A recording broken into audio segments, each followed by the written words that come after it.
sunrise, climbing in the high skies. Need a break. Oh no, have a break. Have a resty, a little less testy. Hi everyone, and welcome back to the Valkyries vlog, episode 6. All bets are off, making the album, and what you just heard there is a result of us making an album, which was chaotic, and it was fun, and I think it probably sums us up as a band. You know, we don't take things very seriously on the whole. So this record, All Bets Are Off, our only record, our baby, our musical love child, it was recorded in Salisbury at a wonderful studio called Railside Records, which unfortunately closed recently. But the owner and operator of that studio, Joff, was a drummer in the Twists, so we knew him incredibly well, incredibly talented drummer. Go check him out if you can, incredible guy, and also a really talented sound tech and producer. So he did all the sound tech and producing. We did all our recording back in Salisbury at Railside Records, and it was great fun. But it was also problematic, as you just heard, because we used to meet up with all our old friends and bandmates, and traditionally we go down for a weekend, 2 or 3 days, and every night we would get quite hideously drunk, to be perfectly honest, get home at silly o'clock in the morning, having been out to various pubs, bars, clubs in Salisbury we used to love. So we were usually a little bit worse for wear by the time we actually came round to record, and that's what happened to Ollie in that little section there. In terms of how we recorded the tracks, I always think there's 2 ways, basically, of recording tracks. And the first is to play in each individual part and to chop it together. You know, that's kind of, I think, how you produce big pop tunes. You know, you put all the samples together and you get this perfect piece of music. But we are a very imperfect band, and we are very raw, and we like good old-fashioned rock and roll. And what we wanted was a really authentic, really almost live sound and feel to the album. We were never going to compete with people on overall kind of sound quality because we didn't have the resources and the money and everything else to throw at it. But energy and passion and, you know, the idiosyncrasies of the way we play could come through. So we recorded everything in one take. So we would play through the whole song in one go until we got it right. And I'm not going to lie, this approach caused quite a lot of frustration for all 3 of us, because invariably we would make mistakes. And so if you're having to play a song 8, 9, 10, 11, 12 times till you get a good take, it's tiring and it's frustrating. And when you've been drinking all night as well and you're not feeling 100%, as we often were, then you can end up with a little bit of friction. But we did all right in the end. We just had to cool off, as you heard Ollie there taking a break. And I have to say apologies to Ollie, because I'm very glad there weren't recordings of me when I wasn't feeling at my greatest at that point as well, because it would not have been pretty. But all that stuff aside, why don't we hear how it went? So next part, recording.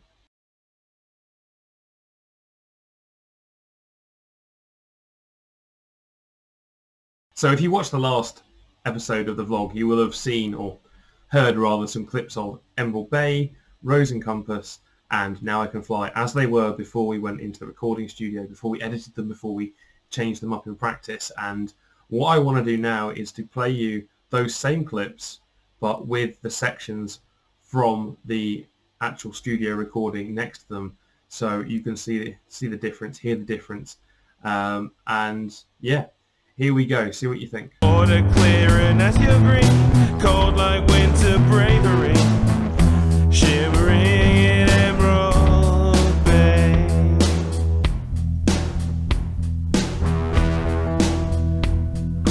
I know it was no mistake to kiss you by the lake.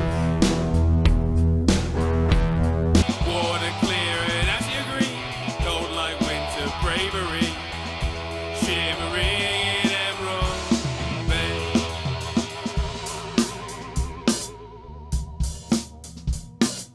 I know it was no mistake to kiss you by the lake. Oh, North Star,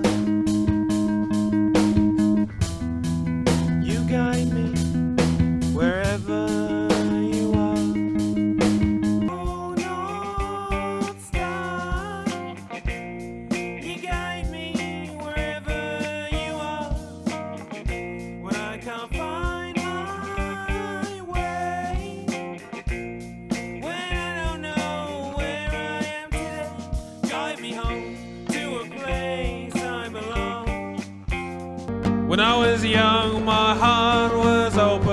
As I grew old, it closed. But the lights in the sky saw the fire in your eyes. That's where my heart unfroze. Now I can fly like a bird on the wing. When I was young, my heart was open. As I grew old, it closed. But the lights in the sky saw the fire in your eyes. That's when my heart unfroze. Now I can fly like a bird on the wing. My summary of those clips is that personally I think they all sound better than the homemade versions, at least I really hope so.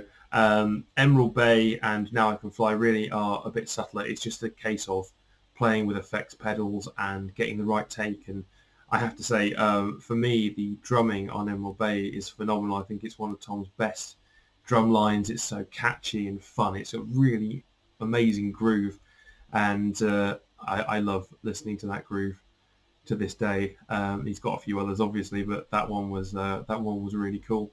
And Now I Can Fly I think is a song with a lot of heart, a lot of meaning to it, and I think it came out really well. The biggest surprise I think for all of us was The Rose and Compass, which was a bit of a black sheep. It's not an out-and-out rock song. It's not heavy. It's not light. It's kind of in this weird kind of indie range.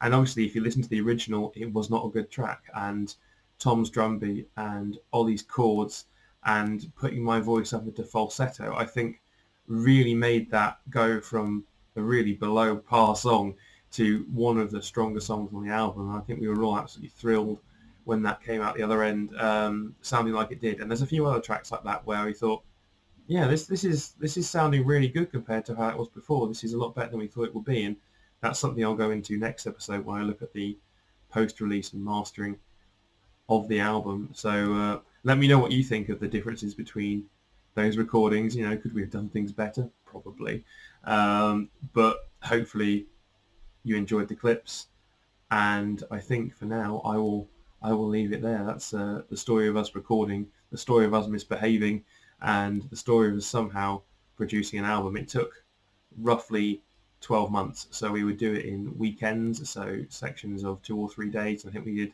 3 weekends of full recording for all 14 tracks that we brought in, and we did 1 weekend for kind of perfecting, adding bits, editing with Joff to try and get it up to standard. And all in all, the songs we took in are the songs we brought out. So if we look at this list again, you will see that we recorded the following tunes.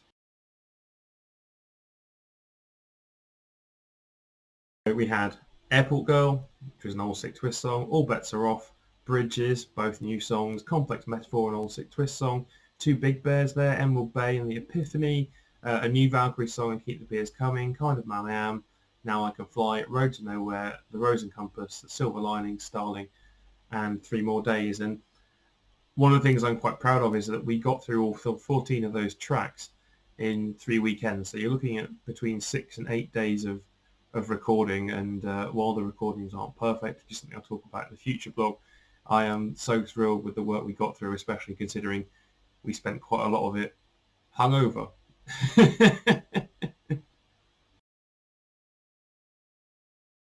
There we are. That wraps up the recording/studio section of the vlog. And just before I go off that topic completely, here is a really lovely photo of us with Joff, me and Ollie with Joff, and with Claire Dunn, who is the amazing singer on the Epiphany and also does the backing vocals on Airport Girl as well. And as I've said before, amazing singer, amazing ukulele player. Go check her out if you're in the London area. She's incredible. And I think this photo just highlights what a lovely time it was and how it was both recording and kind of catching up with friends at the same time, which was great. But coming up next week, I will look at the output of those sessions and then how we turned it into an album. And that will wrap up this little series on All Bets Are Off. I hope you're enjoying it. Let me know what you think in the comments. And as always, if you fancy listening to the album, the links are down below. Check out our new blog series on the 1,000 recordings to listen to before you die. And obviously, if you'd like to see some lyric videos rather than listen on a streaming service, Those are available for you now as well, and I hope you're enjoying them. But until next time, thank you ever so much for joining us, and I'll see you for the next part of All Bets Are Off. Bye!